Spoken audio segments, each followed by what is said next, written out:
హైదరాబాద్లోని star hospital ఆధ్వర్యంలో liver transplant పై అవగాహన సదస్సు నిర్వహించారు. ఈ లివర్ ట్యాక్స్ 2025లో భాగంగా ఏర్పాట్లు చేసి సదస్సుకు చీఫ్ గా మెగాస్టార్ చిరంజీవి హాజరైనట్లు తెలుస్తుంది. గొప్ప డాక్టర్స్ మధ్య కూర్చోవడం ఒక ప్రత్యేకమైన అనుభూతిని, 4 రోజుల పసిబిడ్డకు లివర్ ట్రాన్స్ప్లాంట్ చేయడం ఎంతో గొప్ప విషయమన్నారు.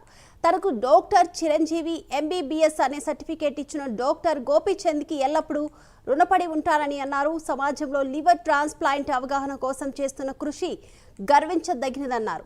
ఆసుపత్రులు, డాక్టర్లు ఉన్న చాలా మంది సరైన సమయంలో వైద్యం అందుకోలేక ప్రాణాలు కోల్పోతున్నారని కూడా తెలిపారు చిరంజీవి.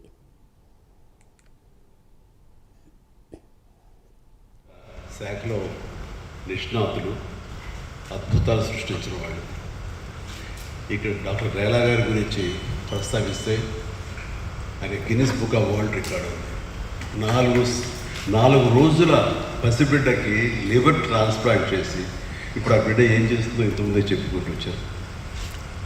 అది చాలా అసలు అమేజింగ్. 4 రోజుల బిడ్డ, అది విన్నప్పుడు షాక్ తిన్నాను.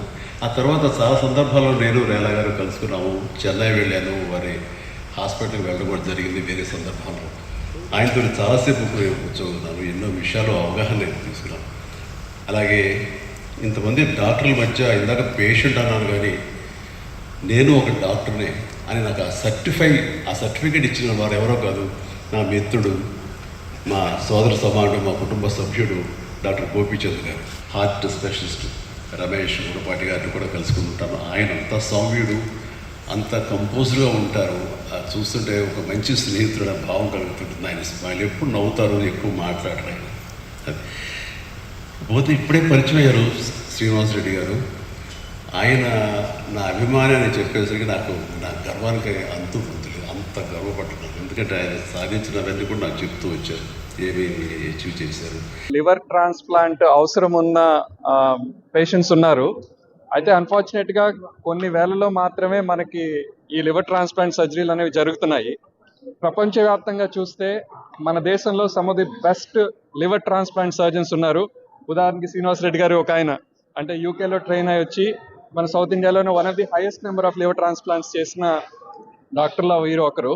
సో ఇంత మంచి టాలెంట్ ఉండి కూడా మనకి ప్రజలలో అవగాహన లేకపోవటం, ఆర్గన్ డొనేషన్ గురించి, ప్లస్ ఏ స్టేజ్లో లివర్ ట్రాన్స్ప్లాంట్ చేయించుకుంటే బాగుంటుందనే దాని గురించి, లేదా లివర్ ట్రాన్స్ప్లాంట్ చేసిన తర్వాత ఎలా ఉంటుంది అనే దాని మీద అవగాహన లేకపోవటం వల్ల చాలా కొద్ది మంది మాత్రమే అవసరమైనా కూడా లివర్ ట్రాన్స్ప్లాంట్ అందరికీ జరగట్లేదు. సో ఇలాంటి సదస్సులు